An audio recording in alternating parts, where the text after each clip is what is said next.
BBC News, hello, I'm Gareth Barlow. The United States has become the latest country to require mandatory COVID tests for Chinese visitors from the 5th of January. This came as China announced it would reopen its borders despite the explosion of infections after Beijing relaxed its zero-COVID policy. From Washington, Nomi Iqbal reports. When China announced it would ease its restrictions on travel, the US said it would consider revising its own travel rules. Several countries have already tightened measures, including Italy. The authorities there said that more than half of the passengers on one recent flight from China to Milan tested positive for COVID. US health officials say from January the 5th, anyone flying to America from China will need to show a negative coronavirus test. The Centers for Disease Control and Prevention said there were mounting concerns over the rising COVID cases in China and the country's lack of transparency about the outbreak there. Bolivian police have detained the governor of the eastern province of Santa Cruz on charges of fomenting a coup. Luis Fernando Camacho, a prominent right-wing opposition leader, is believed to have been taken to the administrative capital, La Paz. Katie Watson reports.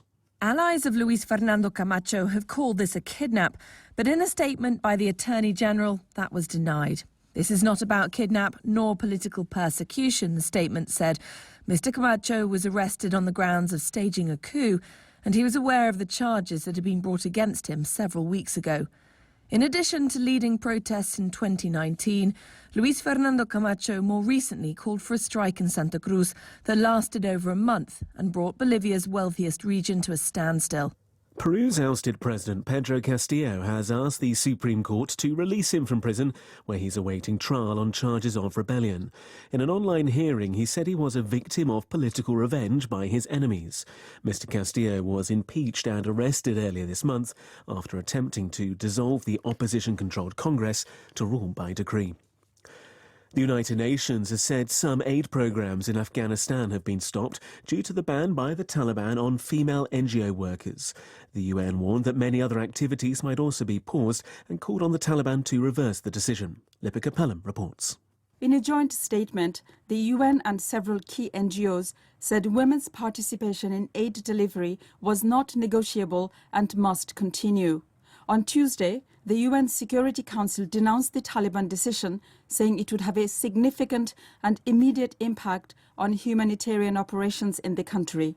Not all Taliban ministries support the ban on women working for aid agencies. The UN's top humanitarian coordinator in Afghanistan said the health ministry accepted that women should continue to do health-related work. This is the World News from the BBC. President Volodymyr Zelensky, in his end-of-the-year speech to Parliament, has said that Ukraine's resistance against the Russian invasion has made it a global leader. Mr. Zelensky told lawmakers that Ukraine's defiance of the Kremlin had helped the West rediscover its values. Here's Danny Eberhard. President Zelensky's address was a show of defiance, pride and gratitude, punctuated by applause and standing ovations. In 10 months of resistance, he said, Ukraine had helped Europe and most of the world feel that to be neutral about the conflict against Russia was to be immoral. It was a performance of unshakable belief in Ukraine's ultimate victory, designed to boost morale. But many of his compatriots are enduring winter power cuts after repeated Russian strikes. A huge swathe of southern and eastern Ukraine remains under occupation, and there's currently no sign of the war ending any time soon. Tunisia's President Kais Saied has denounced critics of this month's parliamentary election, which was boycotted by the opposition and had a voter turnout of only 11%. Mr. Saied told security chiefs and ministers that those who accused him of dragging the country back to autocracy were themselves drowning in corruption and treachery and would be punished.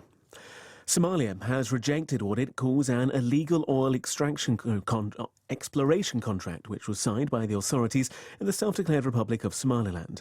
The firm, Genel Energy, signed an agreement last year for an oil field near the Ethiopian border.